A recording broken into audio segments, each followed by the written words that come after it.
I actually just told our program and our guys in the locker room, there's a reason we scheduled VCU and not somebody else.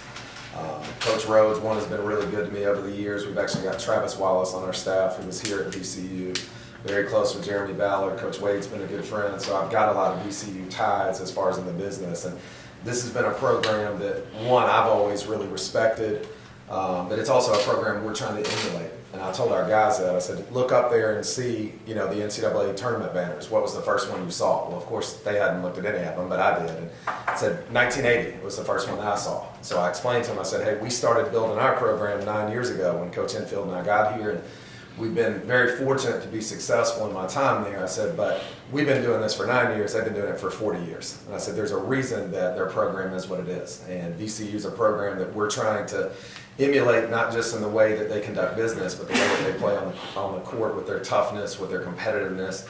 But just they played about like we thought they would play. I thought that we did a good job of holding them at bay a little bit in the first half.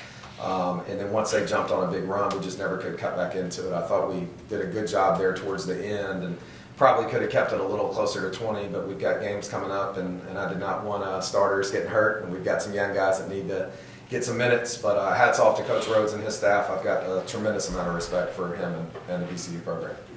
When you're trying to find a program or let your kids see a program that you guys are trying to emulate, I think they scored 16 of the first 18 points and the last 17 of the first half. Would you rather the buzzsaw not be turned up so high?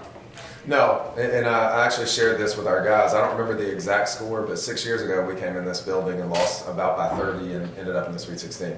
And so I told our team, I said, this is a growing experience. This is we had the same experience here when we came here with Comer, Thompson, Brown, and all the guys that were on the front page of every paper in the country a few months later. I thought then it really helped us to grow and learn, and it was something that we could draw on that year when we beat Georgetown, we beat Miami, and we beat San Diego State. A lot of times we would reference VCU and say, hey guys, you're playing teams that they're not any better than VCU was. They're not going to pressure you more than VCU. It's not going to be a crowd as raucous as VCU. So no, we want to play really good teams. It's something that I think we can use throughout the year to continue to grow. And then you can touch on it throughout the year and remind your guys, what that environment was like. And also, hey, remember how those guys competed. That's how I expect you to compete. On that emulation note, with success comes coaching turnover. Obviously, that's worked out well for you. And coaching job, and VCU has lost a number of coaches, but they've been able to sustain success. I'm just wondering, from your perspective, being in it, sort of rising, how hard is it to sustain it from being in it yourself? And what do you think they do to be able to do that Florida Gulf Coast needs to be able to do? Well, we were very fortunate. Andy had 2 really successful seasons, and then Coach Dooley came in, did a tremendous job. We won the league, I believe, 4 out of his 5 years. Last season was a rebuild for us, losing every starter from a championship team, including an NBA guard and a high major transfer that was a high scorer in the ACC. So this is really a brand new team. We actually only returned 2 guys tonight that played last year, and our best 2 players right now are sophomores. So I'm really excited about where we are as a program because we're so young. I think the program is very healthy going forward. I tell our guys all the time, I know how good you're going to be. You don't know how good you're going to be yet, but I've been fortunate enough to win the Atlantic Sun 6 times and know what a team that has a chance to compete at the top of that league looks like. But I will say, from going through it myself, it was really hard to attain success with Coach Enfield. It was even harder to sustain it with Coach Dooley. And now, we have never had to go through a situation where we lost everybody. When Coach Dooley took the job, Coach Enfield, we returned everybody but 1 starter from a Sweet 16 team. Had 2 really good transfers sitting out. When, last year when we came into it, it was a brand new group. We lost everybody. So right now is really, it's year 2 for me, but it's really year 1, if you will, of a rebuild because it's the first recruiting class we've been able to sign. We've got guys that we think fit our system. But the reason I think VCU has been able to sustain it, the reason I think we've been able to sustain it to this point, and hopefully we'll continue to be able to do that, 2 things. One, they really invest in the program here, which is something that our program's trying to do as well, as far as facilities, as far as the community involvement, making sure that people know that Florida Gulf Coast is a basketball school, just like VCU. We don't have a football team. We get all of our resources. I also think they've done a tremendous job of hiring within the VCU family, and that was one thing when I was fortunate enough to get this job. Obviously I've been there since we went Division I as far as being able to compete in the postseason, and that was a big thing that our AD and I talked about was, I would like to have somebody here, not just for my own wishes, but for the program's sake, that understands our culture, that understands what it takes to win this league, that understands the expectations that come with our job. It's a smaller scale, obviously, but whether we have every starter back or lose every starter, every one of our fans expect us to win the regular season and the postseason every year. So it's very similar, but I think what we're trying to do is what VCU's done. They've sustained it from a resource standpoint. This is a beautiful arena. We're in the practice facility last night, there's no question there's a commitment to basketball. And I think you can say the same thing for Florida Gulf Coast on a smaller scale. And then again, they've done a great job of keeping guys in the VCU family. And I was really honored and fortunate to be able to do that myself when Mr. Kavanaugh hired me a year and a half ago. Is that what you just mentioned, the facilities and all that stuff, more what you want to emulate than the style? I was surprised to see you guys try to run with them when it wasn't going so well. Are you trying to play defense like them and do all that stuff? Well, it's interesting. I grew up in Kentucky watching Coach Pitino when he was there and watching Nolan Richardson at Arkansas. And so that's a style that I love. We love to play fast. So this was a hard game for us because all season you're going push it, push it, push it. And then all of a sudden, slow it down, slow it down. So yeah, we do like to play like them. We're a little injured right now from a body standpoint, so we're not pressing as much as I would probably like to be honest with you, defensively.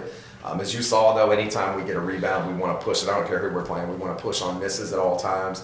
But yeah, I love their style of play. I just told our guys that. I said the way that they pressure you, not just in the full court, but with their whole attitude and mentality, they pressure people into submission is what they did. And I told our guys, I said that's what we should do. In our league, that's what we should do when we're playing like opponents.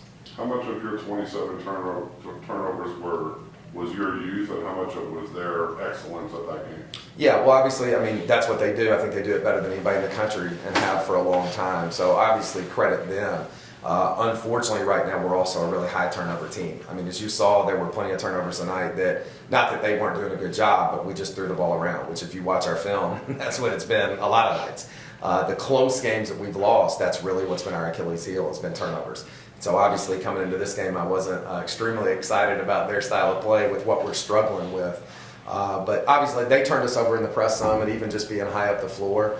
But we've also, with so many new guys, and we've got some guys that are juniors, but they're junior college transfers. They haven't played Division I. Our two leading scorers are sophomores. So there's a lot of for us where, a guy comes off a ball screen and, if you played together for 6 months even, you probably know where he's going to be. And right now there's a lot of, I thought you were going here and I cut here. So those are things I think we'll be able to clean up as we get, closer to conference play and continue to play together. So I think it was a combination of both. They're really good at what they do, and we're also right now a high turnover team that we've got to correct. One more, rate your guy's man bun. That was bad. So I'll give you. It was stapled on his head. Just to be honest. I'll give you a quick story about him. We have a charity, or not charity. We have an auction that we use to fundraise for our program. And one of our bigger boosters actually said a few weeks ago. She said, if Caleb will cut the man bun, then I'll pony up pretty good for it. So we're going to try to get that as an auction item here coming up. But he's a tremendous kid. He's a leader for us. He's unbelievably hard worker. He's our best student. Caleb's really what we want our program to be embodied by as far as a student athlete all around. So I joke all the time, people in town say, when's he going to cut that? And I say, well, he's our hardest worker. He's one of our best players. He's our best student. He's one of our best leaders. So when he's doing all that, he can have what type of hair he wants to. It really does look stapled on his head. It's interesting. It looks great. Coach, there's a weird bit of a VCU, FGCU pipeline. I'm curious if you heard from Antravius or Mike G heading into this game, what they had to say. I actually texted Trey and I stay in pretty close touch. I did not hear from him today, which he's working and busy. I did text with Michael a little bit. He's actually over in Germany. So yeah, both of those guys. Michael said he was going to try to stay neutral tonight. He said he wished it could be a tie game, but yeah, both those guys are great kids. I really enjoyed coaching both of them. And again, there's a reason we wanted to play here. There's a lot of ties between myself and their coaches that have gone on, and Coach Rhodes and his staff. We've had a couple of guys that have transferred from their program. So, but mainly I just wanted our guys to see what this is like, because again, that's really what we're trying to replicate in the Atlantic Sun. When What do you take away from how you kind of perform on the boards? Their second chances really kind of piled up in the first half, off the rebounds and turned those into points. So what do you take away from that? What do you think you guys could have just done better on that side to prevent those extra opportunities? Yeah, rebounding's been an issue for us as well. We're missing Brian Thomas and Malik Hardy right now, which are, besides probably Tracy Hector and Justice Ringwater, our two most physical guys from a body standpoint. So I tell our guys all the time, yes, we'd love to have them healthy, but nobody cares if they're hurt. You've got to go hit bodies, you've got to get into them. We've done a ton of rebounding drills. We actually, in our win the other night, out-rebounded FAU and led second chance points. And so that's what I told them. I said, hey, every time we go into a game, my biggest things are loose balls, how many times you get 3 straight stops, and do you out-rebound the opponent. That's our only goal is to win every game. So obviously, I'm a little frustrated that we're not meeting those goals. But I thought tonight, again, and that's why I wanted to play VCU, all we talked about was you can't be intimidated, you can't be scared. They're good players, but they don't have, 12 McDonald's All-Americans. So you've got to get in their bodies and hit them and go pursue the ball. And I just thought their mentality was so much more aggressive than ours from the jump. I thought some of our guys were a little starry-eyed, and I told them, I thought we played a little bit scared. And I'm fine with losing if you line up and you compete at a high level, but we don't do scared. And so I just told our guys, I said, hey, you can't, I don't care how big, how strong, whatever, hit them, get to their body, and then go pursue the ball. So there'll be a lot of film and learning from that. But again, I think that's why you play games like this, because you can continue to build off of it the rest of the year. Anything else? Thanks, sir. Thank you, guys. Good luck. Cato,